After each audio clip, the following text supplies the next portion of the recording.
Hi students, today we are going to see very fresh topic thermal physics. So thermal means heat. Okay, thermal means heat. So thermal physics அப்படின்றது வந்து பார்த்தா அப்படின்னா இந்த heating process வந்து பார்த்தோம்னா என்ன மாதிரியான சேஞ்சஸ் எல்லாம் வந்து பார்த்தோம்னா சாலிட் லிக்விட் அண்டு கேஷியஸ் சப்ஸ்டன்ஸில் என்ன மாதிரியான சேஞ்சஸை இது வந்து க்ரியேட் பண்ணுது. ஓகேயா, ஸோ அதனால் அதில் வந்து பார்த்தோம்னா அதோட ஷேப்லேயும் சரி என்ன மாதிரியான சேஞ்சஸை இது வந்து க்ரியேட் பண்ணுது அப்படின்ற ஒரு ஐடியாக்கான ஒரு டாபிக் தான் வந்து பார்த்தோம்னா இந்த லெசனாக இருக்குது. சரி, ஓகே. ஸோ அப்போ இந்த லெசனில் வந்து பார்த்தா அப்படின்னா என்ன மாதிரியான லேர்னிங் அப்ஜெக்டிவ்ஸ் வந்து இதில் கொடுத்துருக்காங்கன்னு பாரு. The first one is understand the concept of heat and temperature. Okay, so இந்த லெசனை நீ லேர்ன் பண்ணிக்கக்கூடிய டைமில் வந்து பார்த்தீங்கன்னா you know the concept of heat and temperature. Then second one, know the absolute scale of temperature. Okay, the second one is absolute scale of temperature. Then third one, understand the thermal energy and the thermal equilibrium. Okay, thermal energy na என்ன meaning, thermal equilibrium na என்ன meaning அப்படின்ற ஒரு idea உனக்கு கிடைக்கும். So next one வந்து பார்த்தா அப்படின்னா classification of expansion of substances. So இந்த அப்ஜெக்டிவ்ஸ் எல்லாம் என்ன பண்ண போகிறோம் அப்படின்னா இன்றைக்கான கிளாஸஸில் நம்ம பார்க்க போகிறோம். Okay, so the first one இங்கே இன்ட்ரடக்ஷன் என்ன கொடுத்துருக்காங்கன்னு பாரு. Sun is the primary source of thermal energy for all living organism. Okay, sun is the primary source for all living organism அப்படின்றாங்க.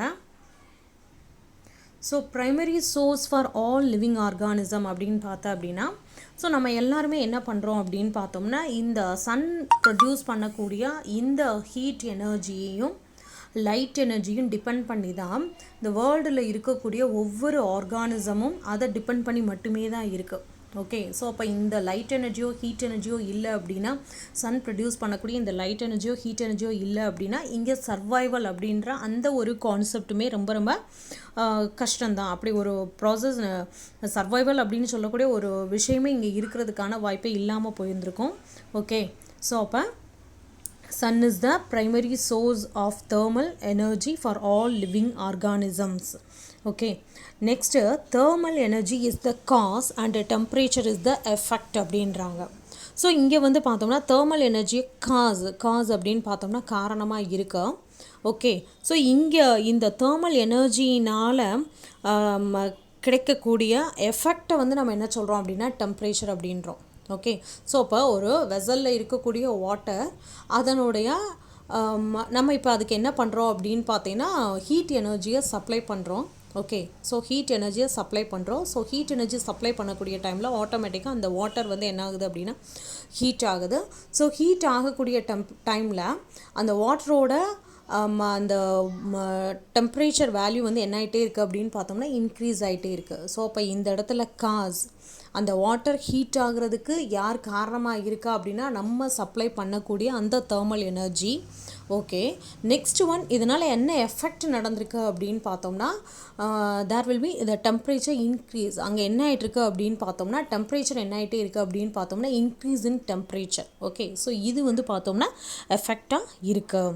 Okay, so thermal energy is the cause and the temperature is the effect.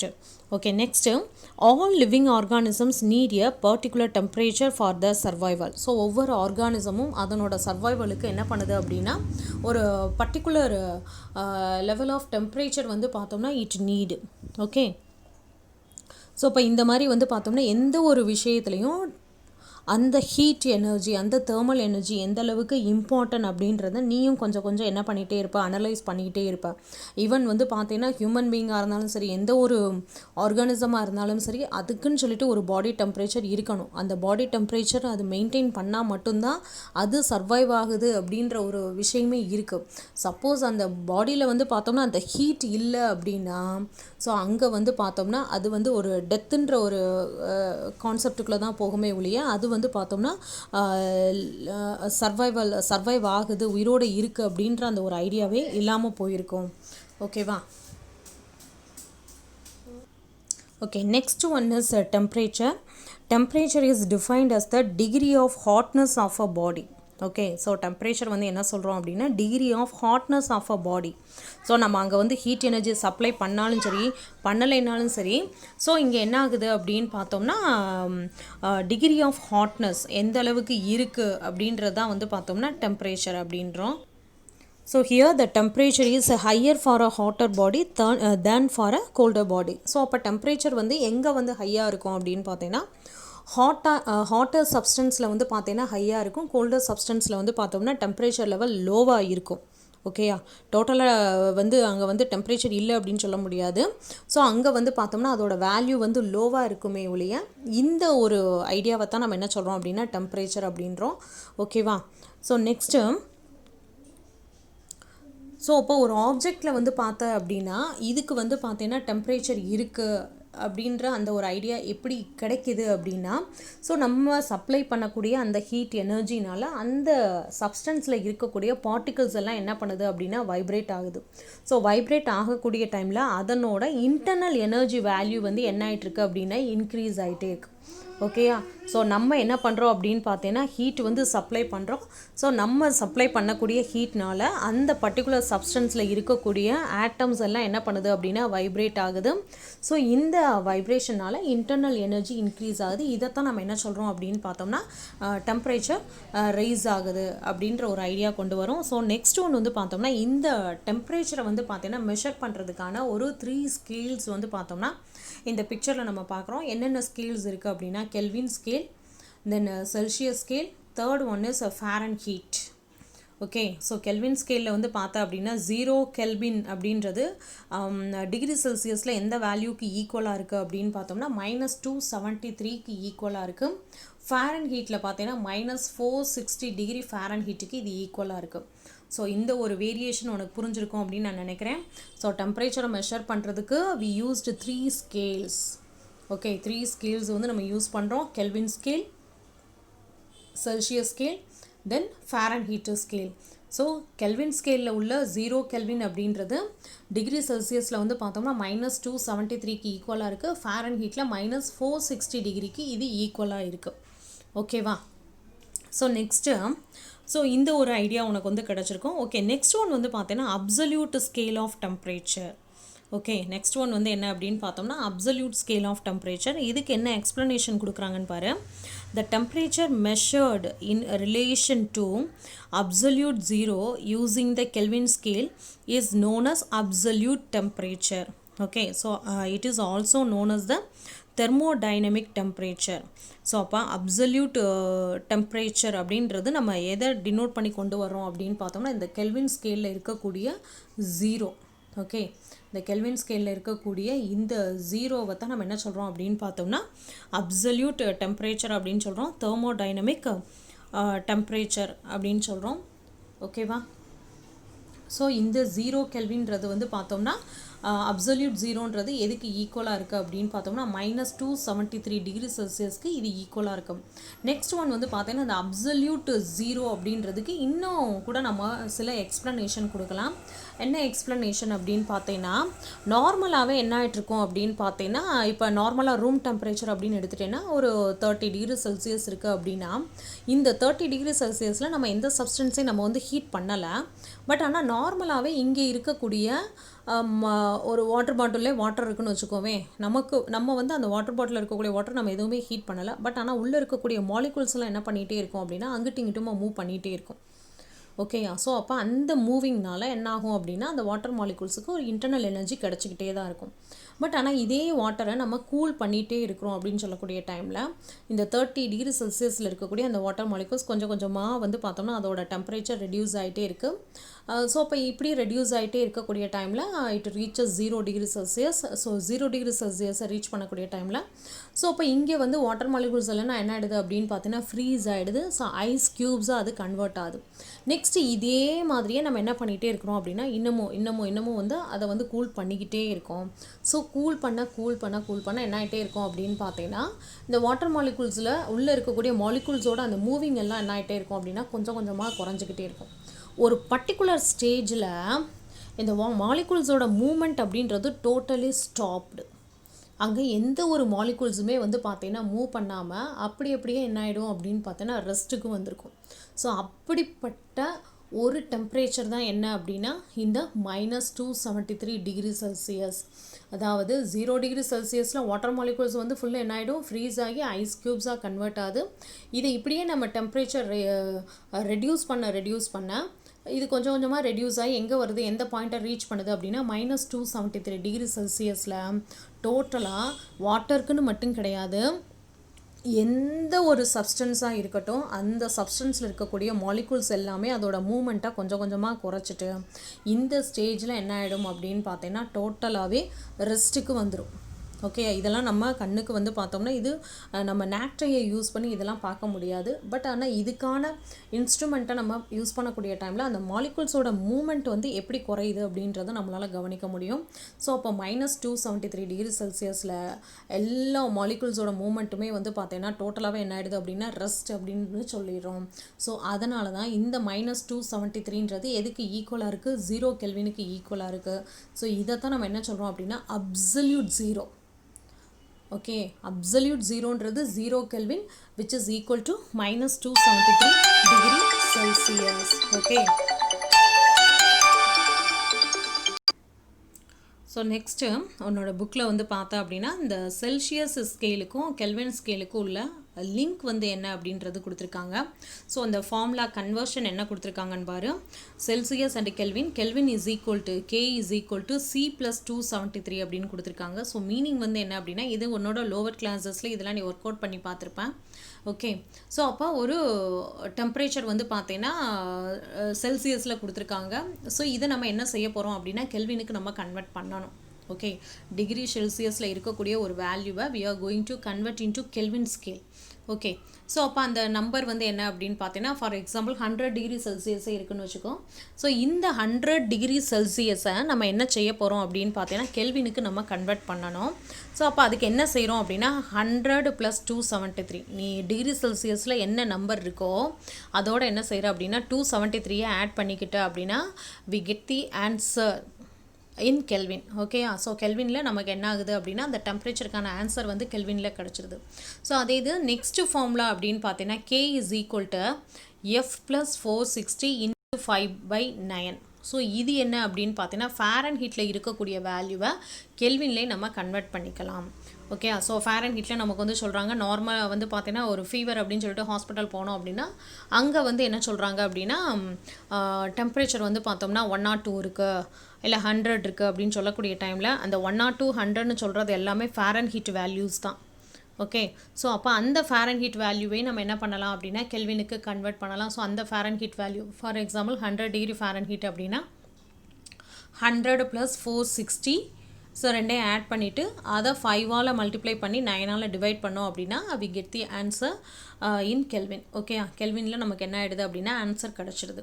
Okay, so இந்த மாதிரியான சிம்பிளான கன்வர்ஷனை use பண்ணி degree செல்சியஸை கெல்வினாகவும் ஃபாரன்ஹீட்டை கெல்வினாகவும் நம்ம என்ன பண்ணிக்கலாம் அப்படின்னா கன்வெர்ட் பண்ணிக்கலாம். ஓகே, ஸோ அப்போ இந்த ஃபார்முலாஸ் எல்லாம் கொஞ்சம் யூஸ் பண்ணி நீயாவே நம்பர்ஸ் போட்டு கொஞ்சம் ஒர்க் அவுட் பண்ணி பார்த்துக்கோ. ஓகே, ஸோ நெக்ஸ்ட் ஒன் வந்து பார்த்தா அப்படின்னா தெர்மல் ஈக்லிபிரியம். ஸோ அந்த ஈக்லிபிரியம் அப்படின்றதுலே வந்து பார்த்தோம்னா உனக்கு ஐடியா கிடச்சிருக்கணும். ஓகே, இங்கே அந்த தெர்மல் அப்படின்னா ஹீட்டு, ஈக்லிபிரியம் அப்படின்னா ஈக்குவல் அப்படின்ற ஒரு கான்செப்டுக்குள்ளே இது வரப்போகுது. ஸோ அப்போ இது எப்படி நடக்கும், ஈக்லிபிரியம் அப்படின்ற அந்த ஒரு கான்செப்ட் வந்து எப்படி நடக்கும் அப்படின்றது தான் இந்த டாப்பிக்கில் நம்ம டிஸ்கஸ் பண்ண போகிறோம். ஓகே, இதுக்கு என்ன எக்ஸ்ப்ளனேஷன் கொடுத்துருக்காங்கன்னு பாரு. 2 or more physical systems or bodies are said to be in thermal equilibrium. ஓகேயா, ஸோ 2 சிஸ்டம் வந்து பார்த்தோம்னா ஈக்லிபிரியம் கண்டிஷனில் இருக்குது அப்படின்னு நம்ம சொல்ல போகிறோம். எப்போ சொல்லுவோம், if there is no net flow of thermal energy between the systems. அந்த 2 சிஸ்டத்துக்கு இடையில் எந்த ஒரு தெர்மல் எனர்ஜி ஃப்ளோ இல்லாத பட்சத்தில் மட்டும்தான் அதை நம்ம என்ன சொல்லுவோம் அப்படின்னா தெர்மல் ஈக்லிபிரியம்னு சொல்லுவோம். ஸோ அப்போ எப்போ வந்து ஃப்ளோ இருக்காது, இதைத்தான் நம்ம கொஞ்சம் யோசிக்கணும். Okay, no net flow of thermal energy அப்படின்னா ஸோ அப்போ எப்போ வந்து ஃப்ளோ இருக்காது அப்படின்னு பார்த்தோம்னா both the systems are in equal temperature. 2 சிஸ்டமே ஈக்குவல் டெம்பரேச்சரில் இருந்தது அப்படின்னா there is no net flow of thermal energy. Okay. So அங்கே என்ன பண்ணாது அப்படின்னு பார்த்தீங்கன்னா தெர்மல் எனர்ஜியோட அந்த ஃப்ளோ அந்த மூமெண்ட் அப்படின்றது இருக்காது. ஓகேயா. ஸோ இப்போ நம்ம என்ன செய்ய போகிறோம் அப்படின்னா இது ரிலேட்டடாக ஒரு வீடியோ ஒன்று பார்த்துட்டு வருவோம்.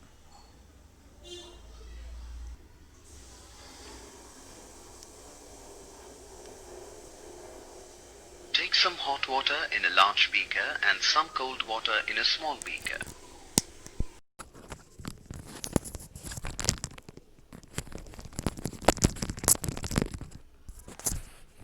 Place the thermometer in each beaker.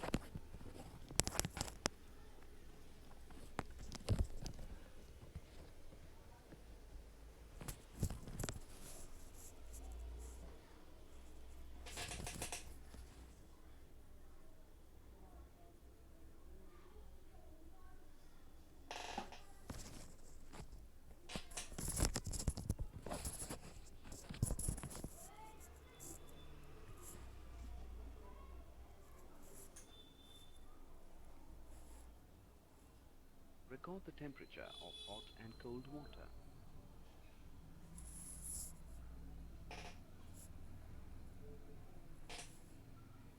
So இப்போ நீ கவனிச்சிட்டே இருக்கக்கூடிய டைமில் வந்து பார்த்தா அப்படின்னா ஒரு பீக்கரில் நம்ம என்ன பண்ணியிருக்கிறோம் அப்படின்னா ஹாட் வாட்டர் எடுத்துருக்கிறோம் whose temperature is 80 degree Celsius. Then another பீக்கரில் நம்ம என்ன பண்ணியிருக்கிறோம் அப்படின்னா கோல்ட் வாட்டர் எடுத்துருக்கிறோம் whose temperature is 20 degree Celsius. Okay.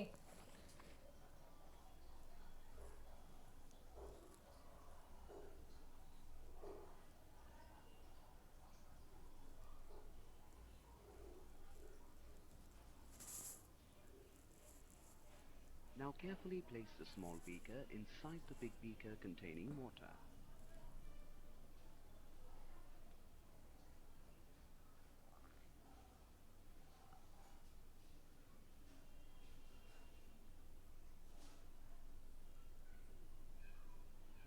After 5 minutes, observe the reading of both the thermometers.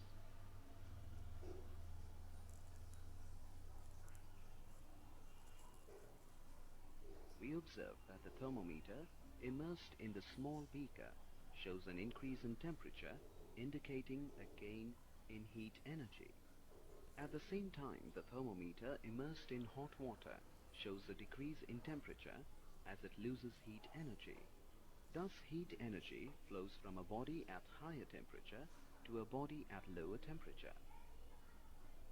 Now record the temperature of both the thermometers after some time. Both the thermometers show the same reading, indicating that there is no transfer of heat. The state at which temperature of two bodies in thermal contact becomes equal is called thermal equilibrium. Okay. So இப்போ உனக்கு ஒரு idea கிடச்சிருக்கோம் அப்படின்னு நான் நினைக்கிறேன். So இந்த gold வாட்டரை கொண்டு வந்து ஹாட் வாட்டருக்குள்ளே நம்ம ப்ளேஸ் பண்ணக்கூடிய டைமில் ஸோ இவங்கள்ட்ட வந்து பார்த்தோம்னா என்ன நடந்துட்டுருக்கு அப்படின்னு பார்த்தோம்னா ஒரு தெர்மல் எனர்ஜி ஃப்ளோ எங்கேருந்து நடந்துட்டுருக்கு, எதுக்கு வந்து பார்த்தோம்னா டெம்பரேச்சர் ஹையாக இருக்கோ அங்கேருந்து லோவர் டெம்பரேச்சர் இருக்கக்கூடிய அந்த சப்ஸ்டன்ஸுக்கு வந்து பார்த்தீங்கன்னா என்ன ஆகுது அப்படின்னா ஹீட் எனர்ஜி ஃப்ளோ இருக்குது. ஓகேயா. ஸோ அப்போ ஹீட் எனர்ஜி ஃப்ளோ இருக்கக்கூடிய டைமில் ஹாட் வாட்டரோட டெம்பரேச்சர் ரெடியூஸ் ஆகிட்டே இருக்குது, கோல்டு வாட்டரோட டெம்பரேச்சர் இன்க்ரீஸ் ஆகிட்டே இருக்குது. So after 5 minutes both the system in equal temperature. ஓகேயா. ஸோ ஒரு 5 minutes கழிச்சு பார்க்குறோம் அப்படின்னு சொல்லக்கூடிய டைமில் ரெண்டு சிஸ்டத்துலேயுமே வந்து பார்த்தீங்கன்னா டெம்பரேச்சர் இப்போ எப்படி இருக்குது அப்படின்னா ஈக்குவலாக இருக்குது. ஸோ அப்போ இங்கே என்ன நடந்திருக்கு அப்படின்னு பார்த்தோம்னா எந்த சிஸ்டத்தில் டெம்பரேச்சர் ஹையாக இருக்கோ அங்கேருந்து லோவாக இருக்கக்கூடிய சிஸ்டத்துக்கு டெம்பரேச்சர் வந்து அந்த தெர்மல் எனர்ஜி வந்து என்ன ஆயிருக்கு அப்படின்னு பார்த்தீங்கன்னா ஃப்ளோ ஆயிருக்கு. ஸோ அப்போ இது எது வரைக்கும் நடக்குது அப்படின்னு பார்த்தோம்னா both the systems are in equal temperature. இந்த கண்டிஷனை ரீச் பண்ணுற வரைக்கும் இங்கே என்ன நடந்துட்டுருக்கு அப்படின்னு பார்த்தோம்னா தெர்மல் எனர்ஜி ஃப்ளோ வந்து இருக்குது. ஸோ இந்த கான்செப்டுக்கு தான் we give the name thermal equilibrium. Okay. So அப்போ இது வந்து நீ உனக்கு ஒரு விசிபிளாக இருக்கட்டும்னு சொல்லிட்டு இந்த மாதிரியான ஒரு எக்ஸ்பெரிமெண்ட்டை வந்து பார்த்தோம்னா டெமோ கொடுத்துருக்கு. பட் ஆனால் நார்மலாகவே நம்மளுடைய லைஃப்பில் நிறைய விஷயங்கள் என்ன ஆகிட்டுருக்கு அப்படின்னு பார்த்தோம்னா இந்த ப்ராசஸ் நடந்துகிட்டே தான் இருக்கும். ஓகே. ஸோ ஒரு ஹாட் வாட்டரை கொண்டு வந்துட்டு நம்ம வந்து ஒரு நம்மளுடைய சரௌண்டிங்ஸில் நம்ம கொண்டு வந்து வைக்கக்கூடிய டைமில் ஆட்டோமேட்டிக்காக அதோட டெம்பரேச்சர் என்ன ஆகிட்டே இருக்குது அப்படின்னா ரெடியூஸ் ஆகிட்டே இருக்குது. ஸோ அப்போ எந்த அளவுக்கு ரெடியூஸ் ஆகும் அப்படின்னு பார்த்தோம்னா அந்த என்விரான்மெண்ட்டுக்கான டெம்பரேச்சர் என்னவோ அந்த டெம்பரேச்சரை ரீச் பண்ணுற வரைக்கும் அதில் இருக்கக்கூடிய ஹீட் எனர்ஜியை ஃபுல்லும் என்ன பண்ணுது அப்படின்னா என்விரான்மெண்ட்டுக்கு வந்து பார்த்தீங்கன்னா அந்த ஃப்ளோ தெர்மல் எனர்ஜியோட ஃப்ளோ வந்து பார்த்தீங்கன்னா இருந்துக்கிட்டே இருக்கும்.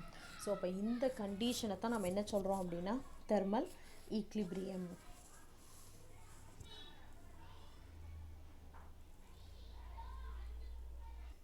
So transfer of heat energy அப்படின்றது வந்து பார்த்தீங்கன்னா ஹீட்டிங் ப்ராசஸ்லையும் இருக்குது, கூலிங் ப்ராசஸ்லையும் இருக்குது. ஓகேவா? ஸோ இந்த ஐடியாவை நீ புரிஞ்சுக்கணும். ஸோ அப்போ ஹீட்டிங்காக இருக்கட்டும், கூலிங்காக இருக்கட்டும், அங்கே வந்து பார்த்தோம்னா தெர்மல் எனர்ஜியோட அந்த ட்ரான்ஸ்ஃபரிங் ப்ராசஸ் வந்து பார்த்தோம்னா நடந்துட்டு தான் இருக்குது. ஓகேவா? So next one, characteristic features of heat energy transfer. Okay, heat energy transfer பண்ணக்கூடிய டைமில் வந்து பார்த்தோம்னா என்னென்ன மாதிரியான சேஞ்சஸ் வந்து பார்த்தீங்கன்னா that happen. So first one, heat always flows from a system at a higher temperature to a system at a lower temperature. இது நார்மலாக தெரிஞ்ச கான்செப்ட் தான். ஸோ ஜென்ரலாகவே என்ன நடக்குது அப்படின்னு பார்த்தோம்னா ஹீட் ஃப்ளோ எங்கேருந்து எங்கே இருக்கும் அப்படின்னு பார்த்தோம்னா ஹையர் டெம்பரேச்சர் டு லோவர் டெம்பரேச்சரில் தான் வந்து பார்த்தீங்கன்னா ஹீட் ஃப்ளோ இருக்கும். Then second one, the mass of a system is not altered. The mass of a system is not altered when it is heated or cooled. So அந்த particular சிஸ்டத்தை நம்ம heat பண்ணக்கூடிய டைம்லேயோ cool பண்ணக்கூடிய டைம்லேயோ அதோட மாஸில் வந்து பார்த்தோம்னா எந்த ஒரு சேஞ்சஸுமே இருக்காது. இது செகண்ட் பாயிண்டில் நமக்கு சொல்லியிருக்கிறாங்க. Then third one, for any exchange of heat the heat gained by the cold system is equal to heat lost by the hot system. Okay, so அப்போ எக்ஸ்சேஞ்ச் ஆஃப் ஹீட் இருக்குது. இப்போ நீ பார்த்த எக்ஸ்பெரிமெண்ட்லேயே நீ இதை புரிஞ்சிருப்பேன். ஸோ அந்த ஹாட்டர் ஆப்ஜெக்ட் வந்து பார்த்தோம்னா எந்த அளவுக்கு ஹீட்டை வந்து அது லூஸ் பண்ணுதோ அந்த ஹீட்டெல்லாம் யார் கெயின் பண்ணியிருக்கிறா அப்படின்னு பார்த்தோம்னா அந்த கோல்டர் சப்ஸ்டன்ஸ் வந்து பார்த்தீங்கன்னா கெயின் பண்ணியிருக்கோம். ஓகே, ஸோ இதுதான் நமக்கு தேர்ட் பாயிண்டில் நமக்கு சொல்லியிருக்கிறாங்க. heat gained is equal to heat lost. Okay, next one is other units of heat energy. What are the units of heat energy? நார்மலாகவே வந்து பார்த்தோம்னா யூனிட் ஆஃப் ஹீட் எனர்ஜி வந்து என்ன அப்படின்னு பார்த்தோம்னா ஜூல் அப்படின்னு சொல்லுவோம். ஓகேயா? ஸோ ஜென்ரலாகவே எந்த எனர்ஜிக்கான யூனிட்டுமே என்ன அப்படின்னு okay. So other units of heat energy அப்படின்னு பார்த்தீங்கன்னா first one is calorie and another one is kilo calorie. So what do you mean by calorie அப்படின்னு பார்த்தீங்கன்னா 1 calorie is defined as the amount of heat energy required to rise the temperature of 1 gram of water through 1 degree Celsius. Okay, so அப்போ நார்மலாகவே அந்த கண்டெய்னரில் இருக்கக்கூடிய water quantity வந்து எவ்வளோ எடுத்துக்கிறோம் அப்படின்னா 1 கிராம்னு எடுத்துக்குவோம். ஸோ அந்த 1 gram ஆஃப் வாட்டர், ஸோ அதோட இனிஷியல் டெம்பரேச்சர் வந்து எவ்வளோ அப்படின்னு பார்த்தீங்கன்னா 25 degree Celsius இருக்கும். ஸோ இப்போ நம்ம என்ன செய்ய போகிறோம் அப்படின்னு பார்த்தோன்னா we are going to increase the temperature to 26 degree Celsius வச்சுக்கோமே. ஸோ அப்போ இப்போ நம்ம என்ன பண்ணுறோம் அப்படின்னு பார்த்தோம்னா 1 degree Celsius டெம்பரேச்சர் வந்து நம்ம ரைஸ் பண்ணணும். ஸோ அப்படி நம்ம 1 degree Celsius டெம்பரேச்சர் ரைஸ் பண்ணணும் அப்படின்னு பார்த்தோம்னா how much amount of heat energy we supply to this system. Okay, how much amount of heat energy we giving to this system, எவ்வளோ heat energy வந்து நம்ம அதுக்கு சப்ளை பண்ணுறோமோ that energy is equal to 1 calorie. that energy is equal to 1 calorie அப்படின்றோம். Okay, so 1 calorie is defined as the amount of heat energy required to rise the temperature of 1 gram of water through 1 degree Celsius. Okay, so 1 caloriக்கு இந்த definition அப்படின்னா 1 kilo கலோரிக்கு என்ன ஒரு சின்ன ஒரு variation மட்டும்தான் இருக்குது. என்ன வேரியேஷன் பாரு. 1 kilo calorie is defined as the amount of heat energy required to rise the temperature of 1 kilogram of water through 1 degree Celsius. So first அந்த கண்டெய்னரில் உள்ள வாட்டர் எவ்வளோன்னு சொல்லி எடுத்திருந்தோம், 1 gram வாட்டர்னு எடுத்திருந்தோம். ஸோ இப்போ நம்ம எவ்வளோ எடுக்க போகிறோம் அப்படின்னா 1 kilogram. ஸோ கண்டெய்னரில் இருக்கக்கூடிய வாட்டர் வந்து பார்த்தீங்கன்னா 1 kilogram. அதோட இனிஷியல் டெம்பரேச்சர் வந்து பார்த்தீங்கன்னா 25 degree Celsius. ஸோ இப்போ நம்ம என்ன பண்ணுறோம் அப்படின்னு பார்த்தீங்கன்னா ஒரு பர்டிகுலர் அமௌண்ட் ஆஃப் ஹீட் எனர்ஜியை நம்ம சப்ளை பண்ணி அதோட டெம்பரேச்சரை 1 degree Celsius நம்ம இன்க்ரீஸ் பண்ணியிருக்கிறோம். ஸோ அப்போ இந்த 1 degree Celsius இன்க்ரீஸ் பண்ணுறதுக்கு நம்ம எவ்வளோ ஹீட் எனர்ஜியை சப்ளை பண்ணியிருக்கிறோமோ that is equal to 1 kilo calorie. Okay, kilo calorie. So explanation இதுதான். கொஞ்சம் உனக்கு புரிகிற மாதிரி தான் நான் சொல்லியிருக்கிறேன். இதை கொஞ்சம் நல்லா கவனமாக படிச்சுக்கோ. அந்த டெஃபினிஷன்லாம் வந்து பார்த்தீங்கன்னா தரோவாக வச்சுருக்கணும். Okay. So next one is effect of heat energy. இந்த ஹீட் எனர்ஜினால் என்னென்ன மாதிரியான சேஞ்சஸ் வந்து அங்கே நடக்குது, என்னென்ன எஃபெக்ட்ஸ் எல்லாம் வந்து பார்த்தோம்னா நம்மளால் அப்சர்வ் பண்ண முடியுது. So first one, temperature of the substance rises. So நம்ம சப்ளை பண்ணக்கூடிய ஹீட்னால் அந்த சப்ஸ்டன்ஸோட டெம்பரேச்சர் வந்து என்ன ஆகுது அப்படின்னா ரைஸ் ஆகுது. இது first point. Then second one, the substance may change its state from solid to liquid or from liquid to gas. இதுவும் நமக்கு தெரிஞ்ச கான்செப்ட் தான். என்ன அப்படின்னா நம்ம ஹீட் எனர்ஜியை சப்ளை பண்ண அது சாலிடு ஸ்டேட்டில் இருந்தது அப்படின்னா லிக்விட் ஸ்டேட்டுக்கு கன்வெர்ட் ஆகலாம். லிக்விட் ஸ்டேட்டில் இருந்தது அப்படின்னா கேஷியஸ் ஸ்டேட்டுக்கு அது கன்வெர்ட் ஆகலாம். ஸோ அப்போ நம்ம சப்ளை பண்ணக்கூடிய ஹீட்னால we can change the state of a substance. Okay. Then third one, the substance will expand when heated. Okay. So நம்ம சப்ளை பண்ணக்கூடிய ஹீட்னால் அந்த சப்ஸ்டன்ஸ் வந்து என்ன பண்ணலாம் அப்படின்னா எக்ஸ்பேண்ட் ஆகலாம். ஓகேயா. ஸோ இது வந்து ஒரு இம்பார்ட்டண்ட் கான்செப்ட். நம்ம சப்ளை பண்ணக்கூடிய ஹீட்னால் அந்த சப்ஸ்டன்ஸ் வந்து என்ன பண்ணுது அப்படின்னா எக்ஸ்பேண்ட் ஆகுது.